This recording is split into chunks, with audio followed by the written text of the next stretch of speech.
શ્રી હરિનારાયણની કૃપાથી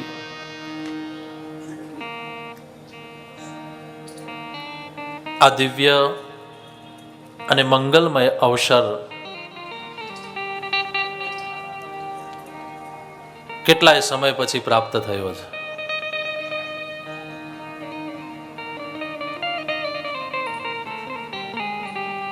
મને આપણા ડીસાવાસી જે મારી વ્યાસપીઠને શ્રવણ કરનારા શ્રોતાઓ છે, ઘણો બધો વર્ગ છે, એ જ્યારે જ્યારે મળતા ત્યારે કહેતા કે આચાર્ય શ્રી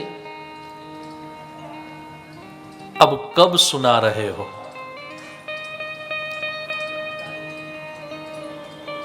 ક્યારે કથા સાંભળવા મળશે? તો હું બધાને કહેતો કે ભાઈ હવે સમય ધીમે ધીમે કોરોનાનો પૂરો થવા આવ્યો છે.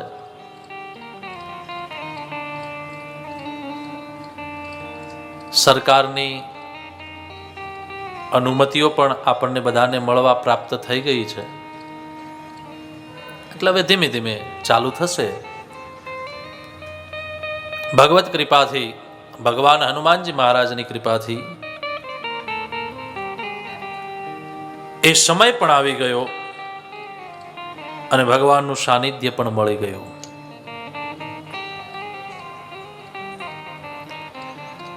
આમ એવું નથી લાગતું કે આપણે ઘણા સમયથી આમ જાણે નોધારા પડી ગયા હોઈએ, આધાર વિહોણા થઈ ગયા હોઈએ, આમ જાણે આમ એકલાપણું લાગતું હોય, એવું નથી લાગતું? શું કામ? તો આપણને બધાને ખબર પડે કે હાચું કોણ છે. એ હાચો હથવારો તો આપણો નારાયણ છે, આપણો ભગવાન છે.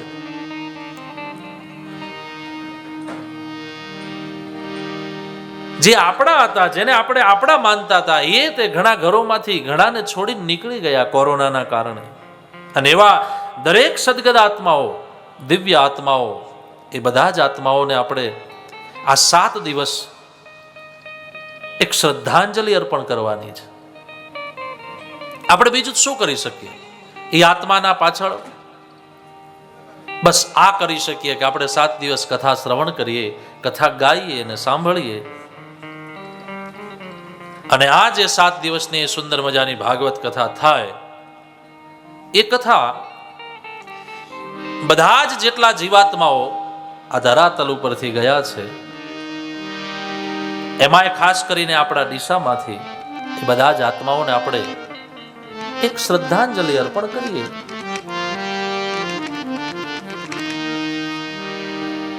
કારણ કે ઠેઠનું કામ તો આ જ છે ને, કથા છે. કોઈકને આપણે પૈસા આપીએ તો કદાચ પૈસાથી એનો 2 વર્ષ 5 વર્ષ, અરે બહુ આપીએ તો જિંદગી નીકળે. લેકિન ભવૌષધા સ્ત્રોત્ર મનોભિરામઃ, મને ને તમને ભવૌષધિથી પાર કરાવે, આ ભવાટવીથી પાર કરાવે, એવું કોઈ સાધન હોય તો એ કથા છે.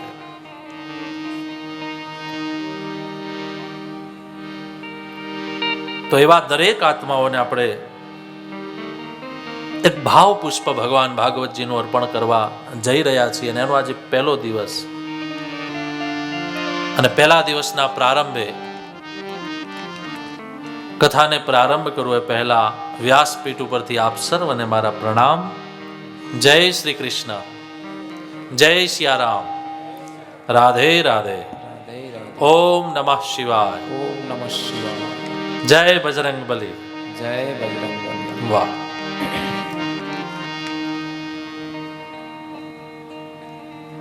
તો એવો આપણે ભાવ કરીએ.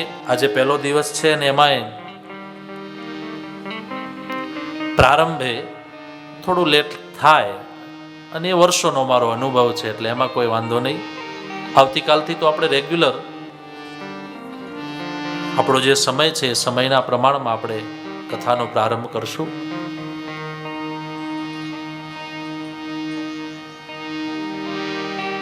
જે આધાર વિહોણા બન્યા હતા, એ આધારને પુનઃ પાછો આપણે પ્રાપ્ત કરીએ.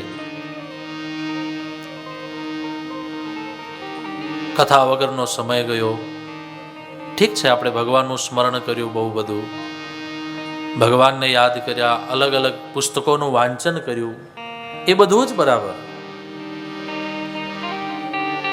પણ શ્રવણમ કીર્તનમ વિષ્ણુ સ્મરણમ પાદ સેવનમ અર્ચનમ વંદનમ દાસ્યમ સખ્યયાત્મનિવેદનમ.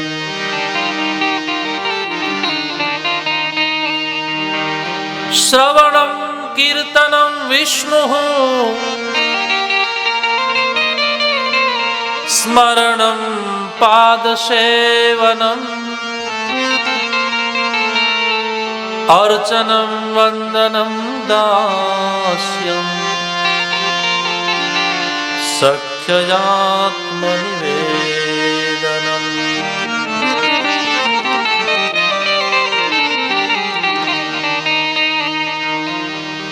તો શ્રવણ, જેને સાંભળવા માટે આપણા કાન અધીરા હતા, અને આપણે ત્યાં શાસ્ત્રોમાં ભાગવતમાં પણ કહ્યું છે કે પહેલામાં પહેલી કોઈ ભક્તિ હોય તો એ શ્રવણ છે.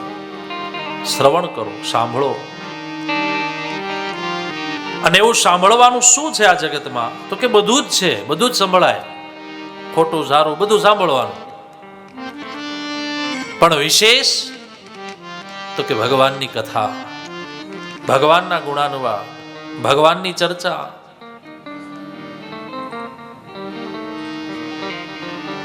બીજું બધું સાંભળ્યા પછી એને કાઢવાનું હોય, રાખવાનું ન હોય. રાખીએ તો દુઃખી થઈએ. ઓલા આમ કહેતા હતા, આમ કહેતા હતા, તો ઉલટાનું અંદરથી એના એ જ વિચારો ચાલુ રહે. लेकिन रखने की क्या है बात? बोले रखना यही है जो भगवान का स्मरण है, भगवान की कथा है.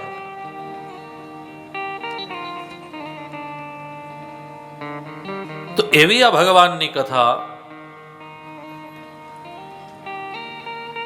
આપણા ડીસાર ધરાતલ ઉપર, આપણા 3 હનુમાન મંદિરમાં જે સ્વયંભૂ છે, તમને બધાને તો આમ તો અનુભવ જ હશે, પણ છતાંય મારે આ 7 દિવસમાં આ હનુમાનજી દાદાને પણ ગાવા છે. આ મંદિરની પ્રતિષ્ઠા નથી, સ્વયંભૂ છે. આપણે એના ઉપર આગળ ચર્ચા કરશું. આની મહત્તા શું છે, આનું મહત્વ શું છે? ઘણી વાર આપણને એવું થાય કે મોટી સિટીઓમાં ભાઈ મંદિરો હોય જ ને. આપણે અમદાવાદમાં રહેતા હોઈએ, પાલનપુરમાં રહેતા હોઈએ, પાટણમાં રહેતા હોઈએ, તો ત્યાં તો મંદિરો હોય અને મંદિરોમાં બધા જતા હોય એટલે આપણે તે દર્શન કર. આ મંદિર એમાંનું નથી. આ સ્થાનનો પ્રભાવ કંઈક અલગ છે. શું છે હું તમને મારા અનુભવ કહીશ આગળ.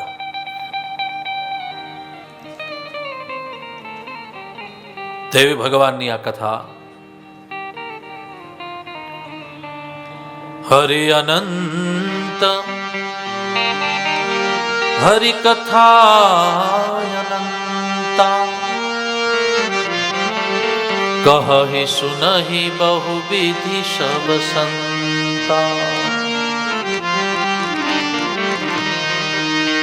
કહી સુનહી બહુ વિધિ સબ સંતા કહી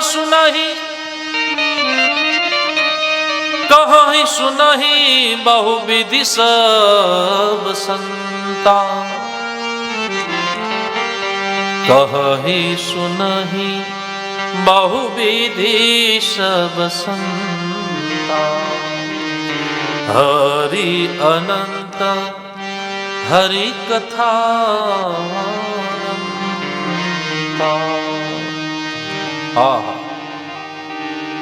ભગવાન અનંત છે, ભગવાનની કથા અનંત છે.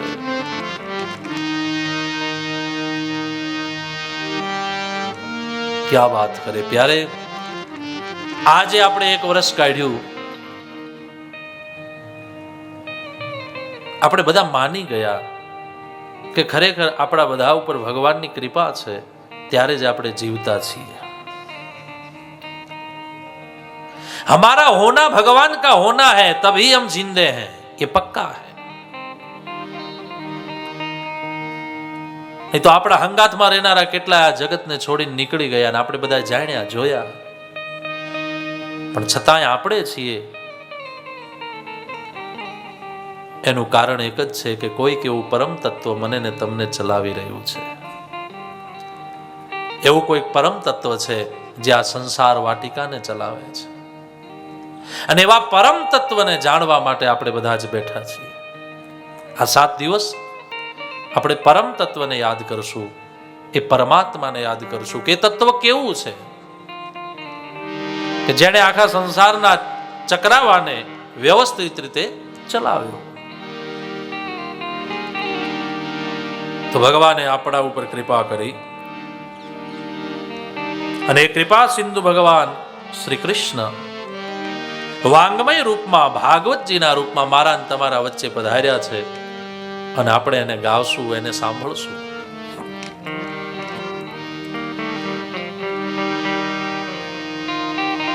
ભાગવત એ પુરાણોની સંહિતા છે. કેટલા પુરાણ છે આપણે ત્યાં? 18 પુરાણ છે. અને 18 પુરાણોમાંનું શિરમોર શિખર એટલે ભાગવત.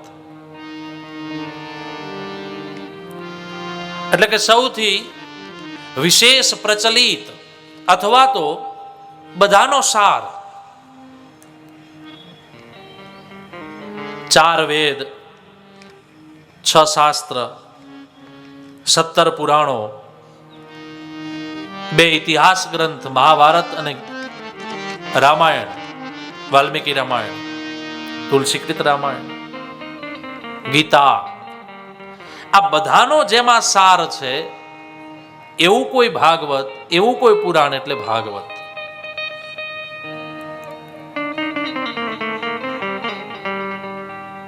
બધાનો સાર. સાર એટલે ઘીમાંથી દહીં, દહીંમાંથી છાશ, માખણ, અને માખણને પાછું ઉબાળો, ગરમ કરો, તાવો, એની તાવણી કરો. હાવ આપણી દેશી ભાષામાં કહીએ તાવણી. પછી એમાંથી શું નીકળે? ઘી. એ જે ઘી છે એ ભાગવત.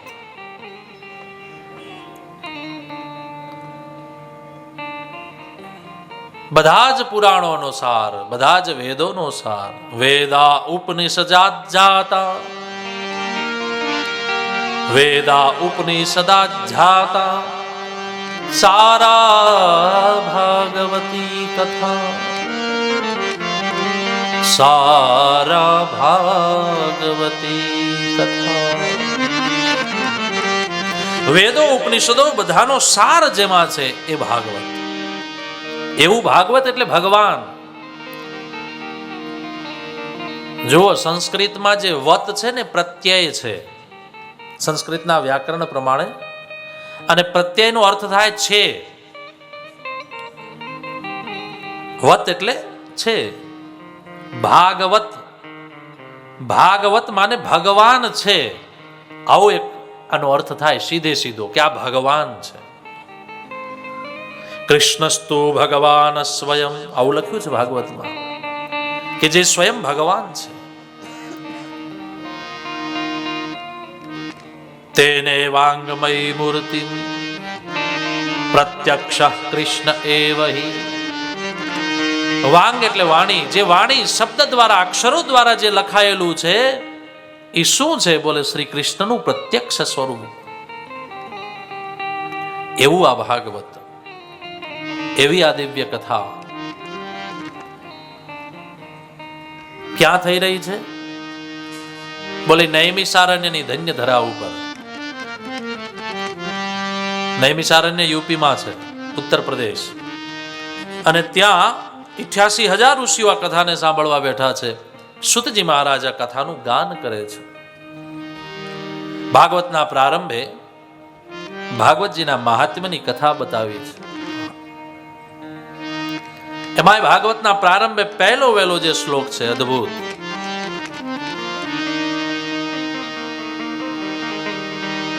આપણને બધાને કદાચ આવડતો હશે, અને ન આવડતો હોય તો હું તમને બોલાવું. કારણ આપણે આ કોરોના પછી, અને લગભગ કોરોના પછી આ દિશા ક્ષેત્રમાં પણ પહેલી વહેલી કથા આપણી આ 3 હનુમાન મંદિરમાં આપણા આ પ્રાંગણમાં થઈ રહી છે. અને હું તે આ કોરોના પછી એટલે આપણે બધાય લગભગ કોરોના પછી આ પહેલી વાર ભગવાન હનુમાન દાદાના સાનિધ્યમાં કથાનું ગાન કરી રહ્યા છીએ અને સાંભળી રહ્યા છીએ. ત્યારે આવો પહેલા શ્લોકથી ભાગવતજીનો પ્રારંભ કરીએ. સચ્ચિદાનંદ રૂપાય સચ્ચિદાનંદ રૂપાય વિશ્વોત્પત્યાદિ હેતવે વિશ્વોત્પત્યાદિ હેતવે તાપત્રય વિનાશાય તાપત્રય વિનાશાય શ્રી કૃષ્ણાય વયમ નમઃ શ્રી કૃષ્ણાય વયં નમઃ શ્રી કૃષ્ણાય વયમ નમઃ શ્રી કૃષ્ણાય વયં નમઃ. પહેલો શ્લોક છે આ ભાગવતજીનો, બહુ અદ્ભુત છે. કહે છે સત, ચિત અને આનંદ 3 સ્વરૂપે ભગવાન આ ભાગવતજીમાં છે. ભાગવતજીમાં નહીં, સંપૂર્ણ બ્રહ્માંડમાં. સત સ્વરૂપ, ચિત્ત સ્વરૂપ और આનંદ સ્વરૂપ. સત એટલે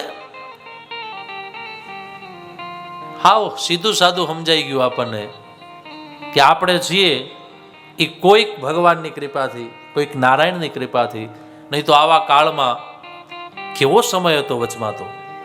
હા, માનસિક આપણને એટલો બધો આમ ત્રસ્ત લાગતું હતું કે ક્યાં જશું. અને શરૂઆતમાં તો એવી આપણને આમ આપણે સમાચાર સાંભળતા કે ભાઈ લોખંડને અડીએ તો કોરોના થઈ જાય, મંદિરના ઘંટને અડશું તો પણ કોરોના થઈ જશે. આવી આપણને, અને એવું હશે નો ડાઉટ, આપણે માનીએ સરકારની ગાઈડલાઇન્સને. અને હતું તો જ આટલા બધા બિચારા ધામને છોડીને નીકળી ગયા ને પરમધામમાં. તો સત્ય કોઈક તત્વ છે, એ સત્ય દ્વારા આપણે સાબિત છીએ, આપણે છીએ એટલે સત્ય તત્વ દ્વારા આ જગત ચાલે છે. સીધી વાત. બીજું, ચિત્ત સ્વરૂપ એટલે કે મારા અને તમારા ભીતર જે પરમાત્મા બેઠો છે તે. અને ત્રીજું, આનંદ સ્વરૂપ, જે મારા અને તમારા ભીતર આનંદે રૂપે પ્રગટી રહ્યો છે. અત્યારે જે આપણને આનંદ મળી રહ્યો છે ને 7 દિવસ, હવે આનંદ મળશે. આપણે હાજે ઘરે જશું તો વળી એમ થશે કે આવતીકાલે વળી પાછા 2:30 ક્યારે વાગે. કારણ આપણને અંદરથી આનંદ આવે છે, અંદરથી લહેર આવે છે. અને એ ક્યારે આવે? ભીતર પરમાત્માની કૃપા હોય ત્યારે. તો આનંદ સ્વરૂપ ભગવાન છે, ચિત્ત સ્વરૂપ ભગવાન છે અને સત સ્વરૂપ ભગવાન છે. સત, ચિત્ત અને આનંદ, સતરૂપ, ચિદરૂપ અને આનંદ સ્વરૂપ, આવા 3 સ્વરૂપો ભગવાનના છે.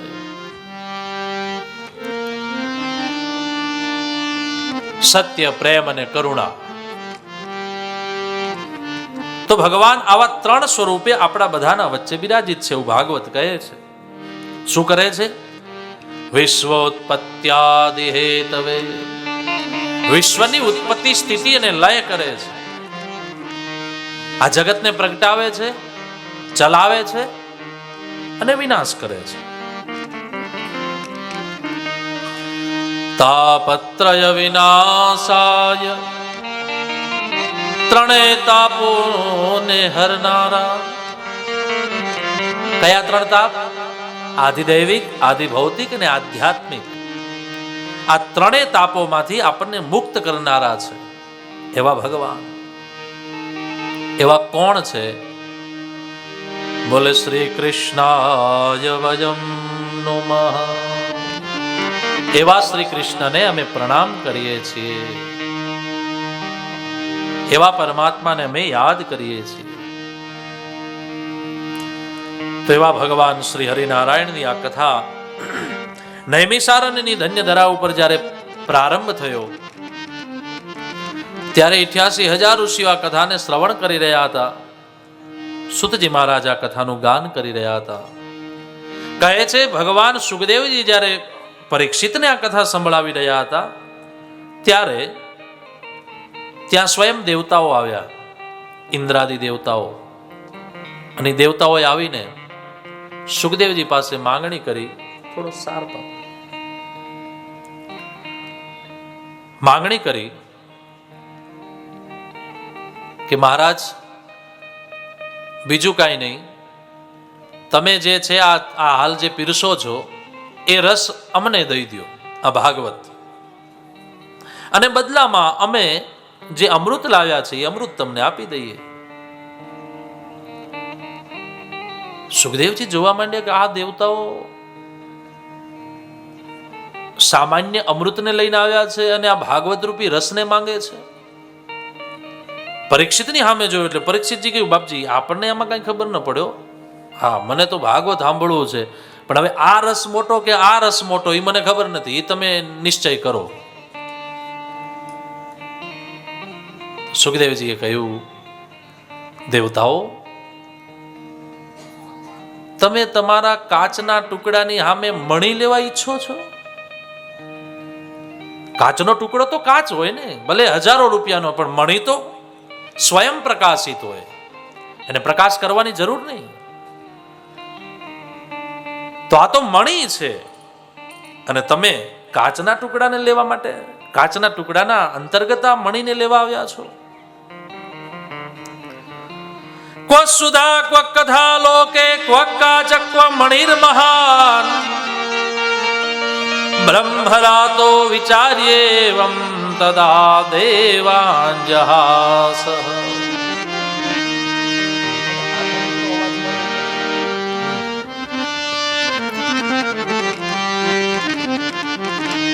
ક્વ સુધા,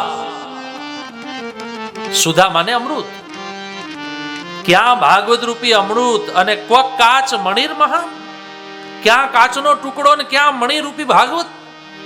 અરે અરે દેવતાઓ, તમે ભૂલ કરો છો, આવું પ્રાપ્ત ન થાય, આવું મળે નહીં.